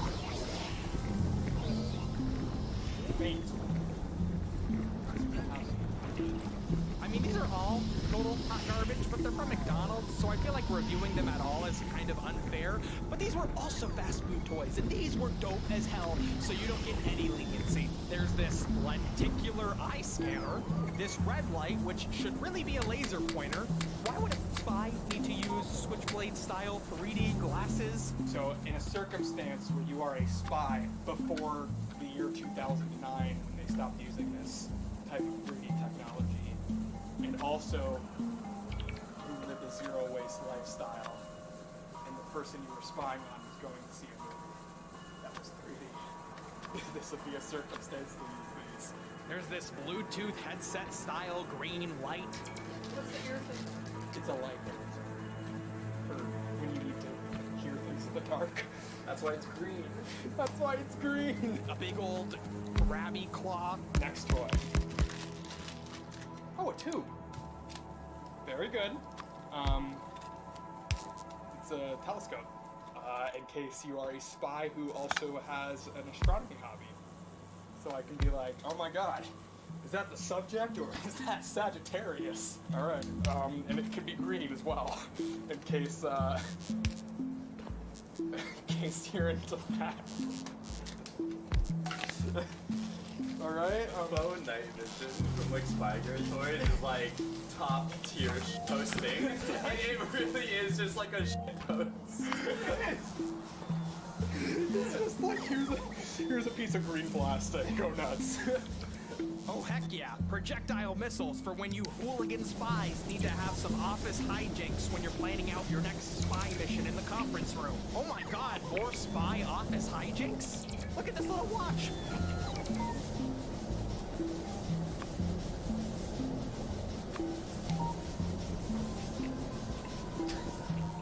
Alright, where were we, guy?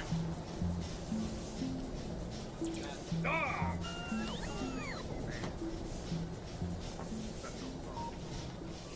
That's hard to get out. So excuse me for 1 second.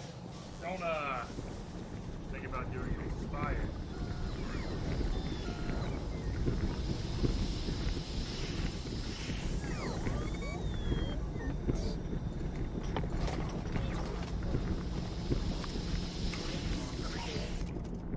Alright, help. I've been captured by NASA. We're looking for somebody to fly our battle. That's all I know. We'll support that on their whole operation. Billy, you never told us that. The Spy Gear Video Walkie-Talkie, the first Spy Gear toys I've talked about that are actually produced by Spin Master as opposed to Wild Planet. These were released in 2015 and retailed for about $60. Instead of using Wi-Fi or Bluetooth to connect these to each other, they actually use a radio frequency to communicate pretty instantaneously, and wow, It blew my f***ing mind. So you just turn these on, like this, and then just easily, right away, they connect to each other, and there's a video signal. There's Lexi. Now pan over.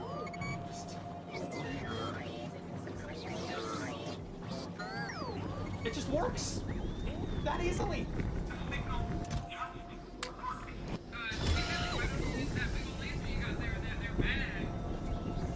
Good idea.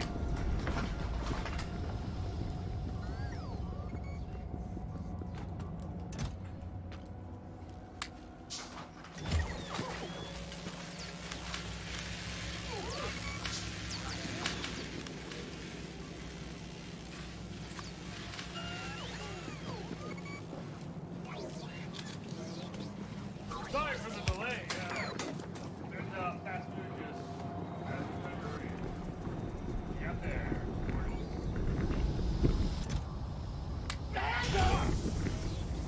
I'm getting out of here.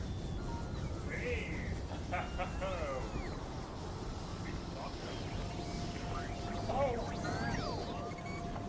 And now we're at the Holy Grail toy.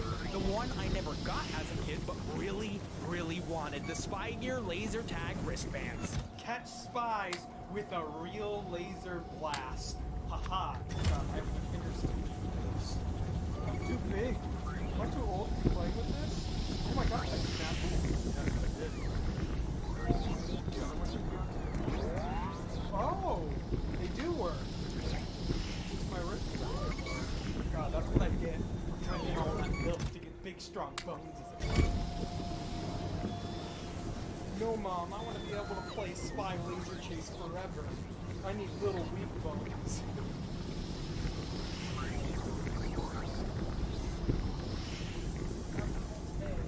Oh my God, now my middle finger's too big. Oh my God.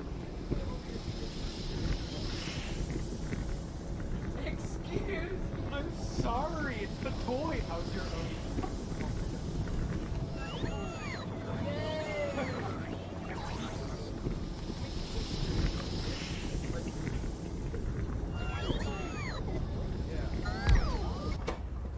The sixth and final hit makes a loud explosion sound. On the fifth hit, your laser case unit will beep 5 times, meaning you are done for.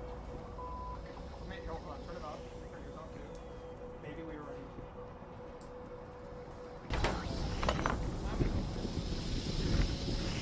So that one works. We can almost try to infiltrate NASA.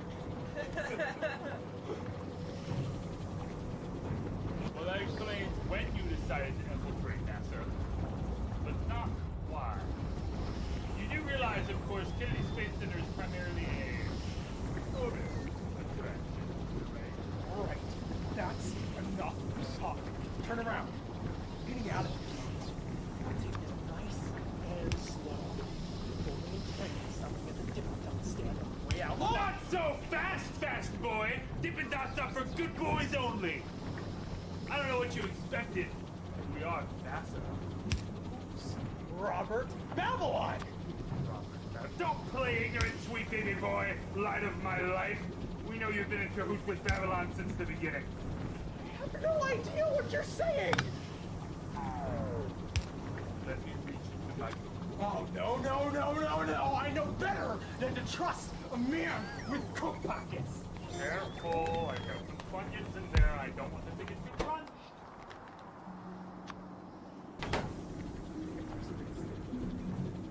Probably. Aha!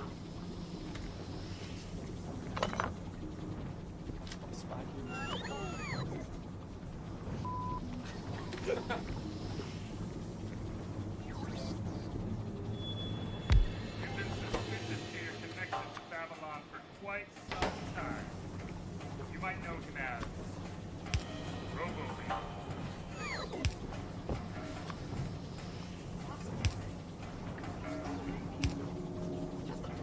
So much more. We'd like to a little collab with William the YouTuber and NASA, Federal Agency of the United States Government. We'll cross-promote on Twitter and everywhere. We don't know what we'll be able to do. We think it's out. I'm talking to heebie-jeebies, baby. We've got unlimited funds. No, I mean, the NASA subplot money allowed thing. Serialized storytelling. Oh, and Billy. One more thing.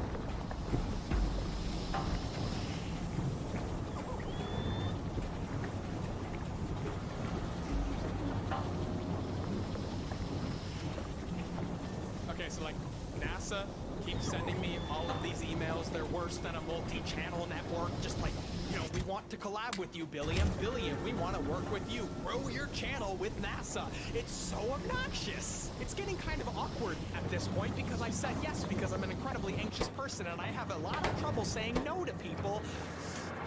And now I'm stuck with them.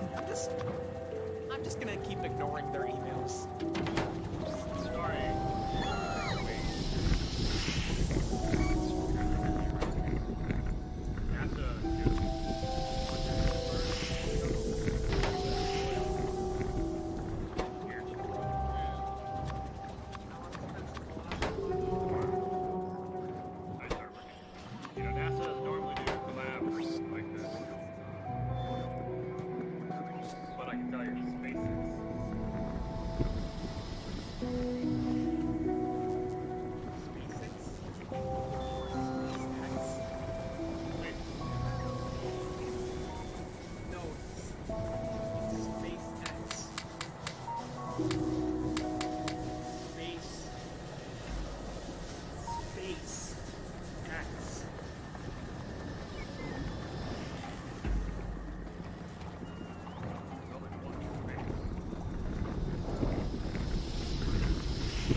Justify not watching something like Applemon because it's technically a spin-off, but Digimon Fusion or Cross Wars was the only series I hadn't watched as a kid, so I might as well check it out. When Digimon Cross Wars first aired, I checked out the first episode and I wasn't really into it.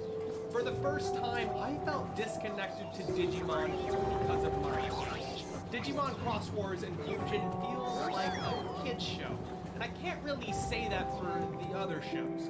Digimon has always felt like it's a show about childhood, a celebration of childhood, which is nostalgic in its nature, not really within its iconography, but within its content. The best Digimon seasons aren't just shows for kids, they're shows about being kids. Digimon Fusion, however, is unapologetically a show for kids. DigiFuse!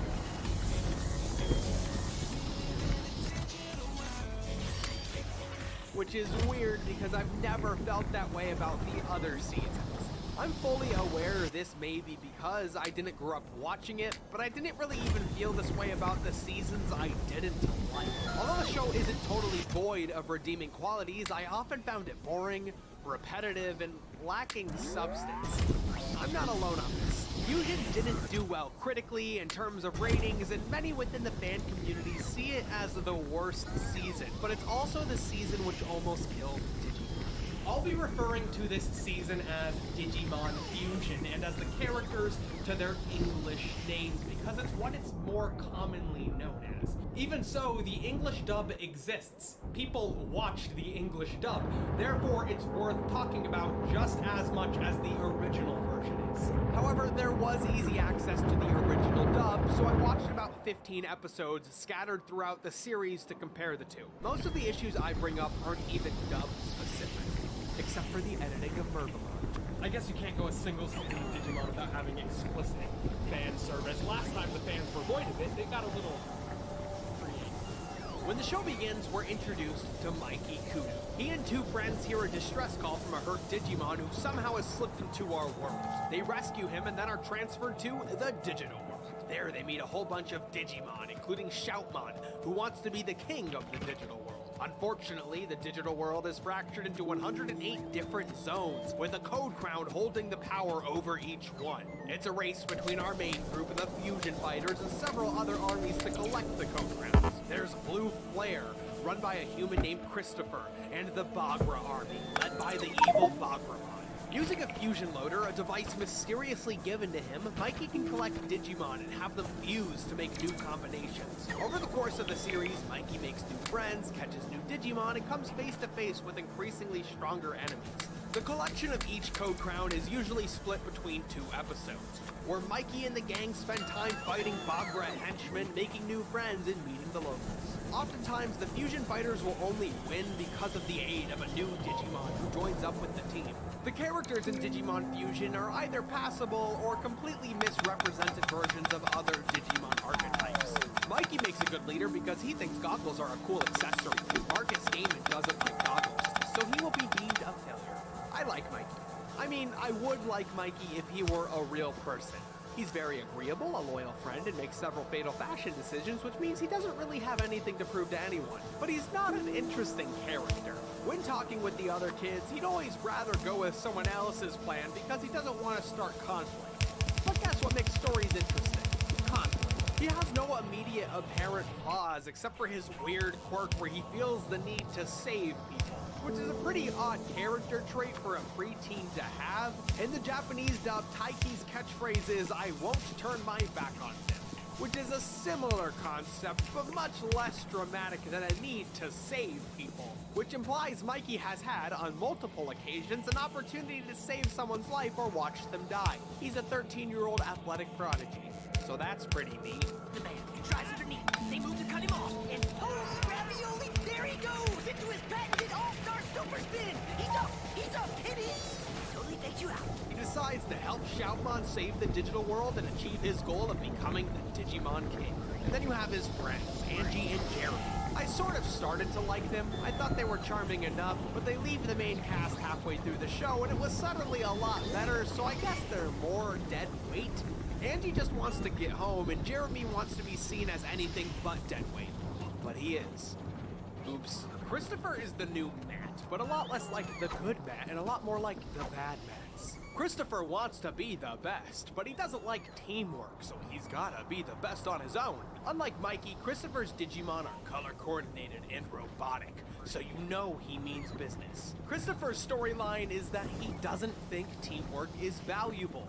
Then he learns the value of teamwork, at least until the next time we see him. Then he has already forgotten the value of teamwork and he needs to learn the lesson again. and again. Then he forgets it, gets tempted to the dark side, and learns the lesson again, over and over. It's exhausting. I like him a lot more when he finally joins up with the team about 2/3 of the way through, but until then, he's just boring and brings attention to some of the more repetitive aspects of the show. And then there's Nene. I like Nene's presence in the show, but she's not very interesting on her own. Does that make sense? She's kind of aloof, and I was having trouble nailing her personality down, so I looked her up on her wiki page. Nene is an enigmatic, beautiful girl who leads a mysterious army. Okay.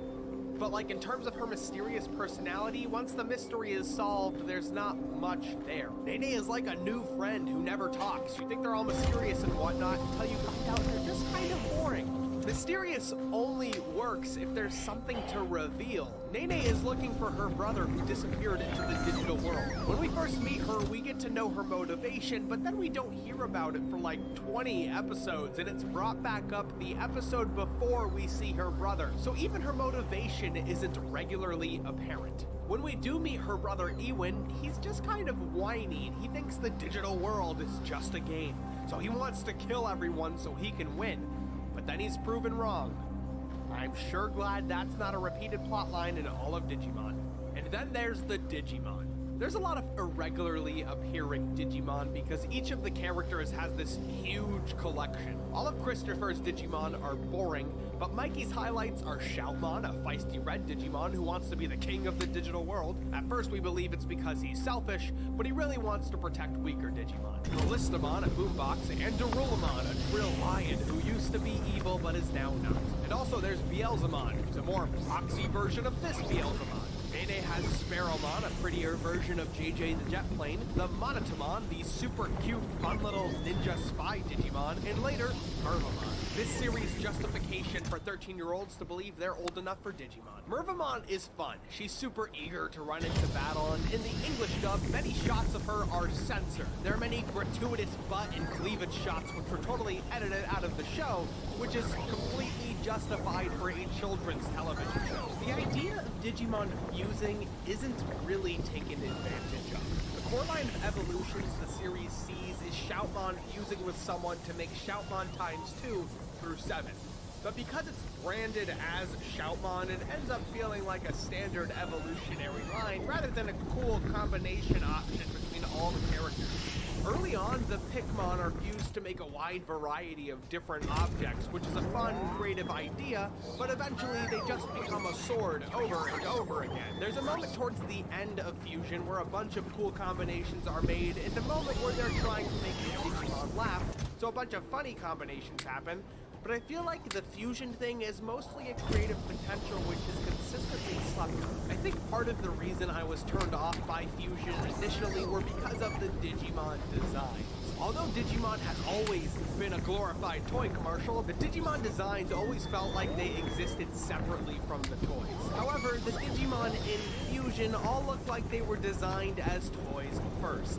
Melistamon, Shoutmon, and Beelzemon are very sharp looking. It looks like they were made as an easy toy mold. Shoutmon has screws in his elbows, and I know they all have mechanical designs, but I really don't think that's because the director liked robots. Even Darulamon has a super wide stance, which would make it easy to stand up, to have the legs be separate parts and whatnot. However, there's no Mervamon figure.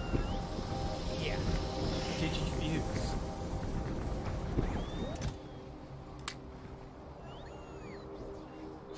There we go, I got it.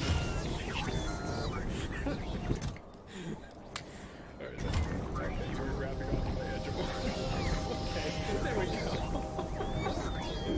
Halfway through the show, Mikey, Angie, and Jeremy all travel back to the human world. Shoutmon is granted the power to Digivolve, which admittedly is a cool moment, but only because it's seen as something unique and special, and it happens late into the series. Only Mikey goes back to the digital world, and once he does, over a year has passed, and Lord Bagra has basically won. Christopher, Nene, and many of the other Digimon Mikey has collected are now missing, and they later have to reconnect. Instead of collecting presenting Code Crowns, the show's format is now about defeating the 7 Dark Generals, a group of villains appointed to the 7 zones of a resurrected digital world. I have to admit, I enjoyed the second half a whole lot more than the first. Its pacing and structure is just a whole lot easier to follow and it's more enjoyable. It's nothing profound or special, it's just Digimon fighting and cool transformations and whatnot. Digimon doesn't have to reinvent itself to work. The kids don't have to turn into Digimon, be cops, or travel around the world looking for objects. All that they have to do is beat up bad guys. And what separates a show worth watching multiple times and something worth having on as background noise are the details in that. The ideas, the characters, the themes, all of which are incredibly weak in Digimon Fusion. Fusion is a bit disoriented with its many different characters and plot points. I feel like the easiest theme to point out is Shoutmon's philosophy of believing it is the responsibility of the strong to protect the weak, or friendship always wins or whatever. Although I didn't really like the previous 2 seasons too much, I always felt like the creative team was taking advantage of an opportunity to have a creative voice. But in many ways, Fusion feels like whoever was writing it was just phoning it in. And I may be wrong, but it's just so vanilla. Like Smash Bros without items, or missionary work. Digimon Fusion is a series many people didn't watch. In fact, it was the lowest rated show of the entire franchise. So much so, it was almost canceled during its run in Japan, which from my knowledge has never been the case with any other season. What saved Cross Wars were the toy sales. That's right, Darullamon's thigh gap saved the show. When Fusion was localized, it was picked up by Nickelodeon, who aired the first episode and then missed the subsequent time slots for the next 3 or 4 episodes. There was no consistent airing, and they moved it to the Nicktoons channel, where the rest of the series aired. Digimon Fusion had a pretty good line of toys in the US as well. A relaunched card game, toys, and video games all were released, but I can't imagine any of it did too well. After Fusion, the next 2 shows in the series weren't localized. Several video games weren't translated, and the most recent card game wasn't either. It was only because of fan outcry that a subtitled version of the more recent games have been released, but not all of them were financially successful. It would be a fair conclusion to say Digimon Fusion nearly killed the series in the West. However, while Fusion ended, there was a follow-up season in Japan. Digimon Cross Wars, the boy hunters who leapt through time. Hunters takes place sometime after the first series.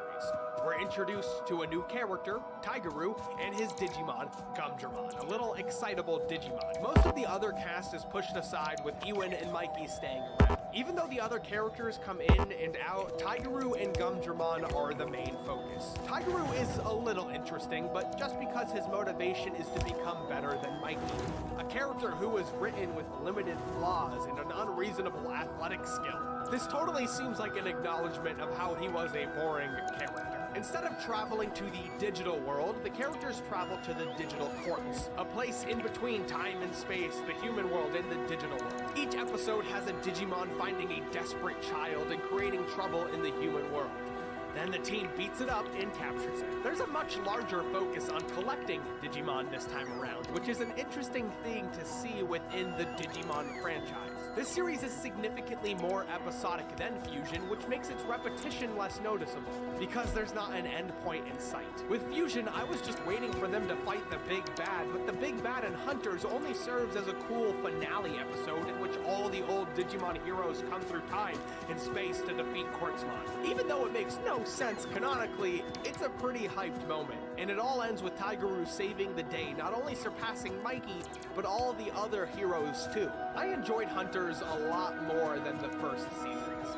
If you're going to make a show episodic, make it truly episodic. I have no hot takes on it because its issues are totally inoffensive, and its worth isn't anything profound, it's just clean, lighthearted fun, something Fusion didn't quite reach. If you look at the franchise past Cross Wars, what I see is Toei being very unsure of its future. The following season was Applemon, which was a complete rebranding of Digimon, and the next season after that was Digimon Adventure Tri. which went from a series of 26 episodes to a series of 6 movies, which tells me that Toei wasn't really able to sell ads based on the previous mediocre ratings of the show. However, I hope it continues, because I genuinely enjoyed watching through all of Digimon. The good, the bad, and just the passable. However, I'm not touching Applemon for a while. Digimon remains one of my favorite shows I watched as a kid. Unfortunately, Digimon has been dismissed by too many people because of its perception as a Pokemon clone. To which I say, probably a little bit. The way in which Digimon was marketed makes it hard to dismiss the Pokemon influence, but revisiting Digimon Adventure shows it was a truly unique and heartfelt story. Since I was like 5, I've wanted to follow up to Digimon in Adventure, and when Digimon Tri was announced in August of 2014, I was beyond excited. But from announcement to conclusion, my excitement completely died. But that wasn't because of my reaction while watching it. Digimon Adventure Tri was originally supposed to be a 15th anniversary project, released in the spring of 2015, but it was delayed until late fall of 2015, and it was changed format to a 26-episode series to a series of 6 movies. It went from something that would have taken 6 months to complete to something that would take 3 years, with the new installment being released every 6 months or so. I didn't even keep up with it while it was on. I watched the first movie, which was split up into 4 episodes, so, oh yeah, the series was changed from 26 episodes to 6 movies, and they took those 6 movies and cut it back into 26 episodes. And it feels like it. I didn't watch it again until the 6th and final movie was released. My thoughts? Well, it's interesting. Digimon Adventure Tri takes place 3 years after Zero Two. It's 6 years after the original Digimon Adventures. Most of the cast is getting close to graduating high school, and all is fine until the Digimon return to battle off the threat. Portals from the digital world are opening up all over the real world, releasing Digimon infected with a corruption virus, causing them to become stronger and violent. Between it all, a new Digidestined Mako shows up with a mysterious little cat Digimon, Mekumon. There are many mysterious mysteries, such as the identity of 2 government agents, the disappearance of the cast introduced in Zero Two, and why everyone's Mickey Mouse hands shrank. This review will contain spoilers. Where Digimon Adventure was about the kids growing up and taking on responsibility, Digimon Adventure Tri seems to be about how the kids' relationship to the Digimon changes as they're getting ready to put on their big kid pants and become adults. They're trying to figure out their careers, and the writers are trying to figure out how to connect the out-of-character careers made at the end of Zero Two. How does Matt, the rock star, become an astronaut? Well, he just thinks of it on a whim. I think one of the flaws for having the relationship to the Digimon be a focus is the fact only Gatomon has ever really been developed as their own character. The rest of the Digimon have only ever served as character complements or contrasts to the kids. They don't really have their own development apart from them. Usually their personalities can be described with one-word quirks: hungry, sassy, silly, etc. They're the point in Tri when the digital world has to be rebooted. The Digimon lose their memories of the kids and their shared adventure. Yeah, nothing about them changes because their entire experience during adventure did nothing to change or evolve their character. My relationship to the kids is what defines my relationship to the Digimon. Unless time is spent developing the Digimon as their own unique characters, then we're not going to feel for their perspective, only the kids. When Patamon is infected, I feel and worry for Chi, not Patamon. 26 episodes is plenty of time to further develop their characters, but unlike the original Digimon series, the plot is complicated and a little convoluted, so more time has to be spent pushing the plot forward than spending time with the characters. With a cast this large, usually the better option is to go with a more simplistic plotline, so you can spend more time with each character. There's not a lot of urgency from the characters, and that's primarily because there's no motivating force to get the characters to take action. As much as I like the scenes at the spa, the school festival, and the subplot about Izzy being more fashionable because he likes Mimi, it feels out of place when there could be a Digimon attack at any moment. There's also little concern about the fact that the Zero Two kids are missing, which would be a great motivating factor for the kids to get up and do something which could drive the plot forward. Instead, we're just waiting on a Digimon to appear into the city to drive the plot forward. It's entirely out of the character's hands, and instead the plot is progressed through seemingly random occurrences. Although I feel like the plot is kind of lame, the basic foundation of the story is really solid. but a Digimon virus which makes Digimon act violently is a really interesting idea. And the way the lore is expanded ties into a lot of the aspects of Digimon lore, which I never thought would be explored within the adventure timeline. Higistral or King Drazel was introduced in other Digimon series. The idea of the Quantum Sea, the network connecting the digital world, Dark Ocean, and that place was explored within Adventure 02, but never given a name. Learning more about homeostasis, a being which was only briefly in Digimon Adventure, was also appreciated. Finally, my mind was blown when I learned the identities of the two government agents were two of the original Digidestined, which were only briefly talked about in the original series. And the decision to make their partner the Digimon Sovereign was super creative and a clever twist. I've long wanted to learn about the original Digidestined. I have revisited the Digimon wiki over and over again, hoping to find new information about it. I even read fan theories. However, a problem I have with a lot of high fantasy series is there's not an easy way to answer questions about the lore without compromising the plot at hand. That's why compendiums are published about things like Star Wars, Game of Thrones, Lord of the Rings. Worlds created for these series are far more expansive than the story being told, and there's not a lot of opportunity for the characters in the primary stories to interact with people or beings that have knowledge of the deeper lore. And sometimes when a story is specifically created to explore the lore, it can be really messy because it favors clumsy exposition over plot progression. Digimon Tri feels messy at times. The two biggest entities driving the plot are homeostasis, a being which desires peace and balance in the digital world, and King Drazel, the self-proclaimed king of the digital world who is a Digimon supremacist. These divine beings have no physical form, instead they have agents acting for them. But they're not even the primary villain. There's not really a primary villain to meet. The closest thing we have to that is Meikumon, the partner to the mysterious new Digidestined, Mako. Alright, sit down. Get your comments ready. It's time for Billiam's Hot Takes. Get out a glass of milk. These are spicy. A consistent argument I'm seeing against Mako's character is she's a Mary Sue. Okay, that doesn't really describe a problem, those are just buzzwords. Essentially, a Mary Sue is a female character who is flawless, has unexplained talents, or is a self-inserted character.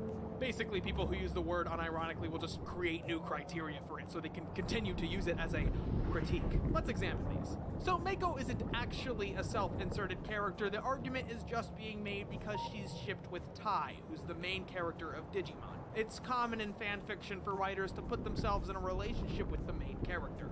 Mako and Tai being shipped together is fine by me because it's not like they hook up or anything.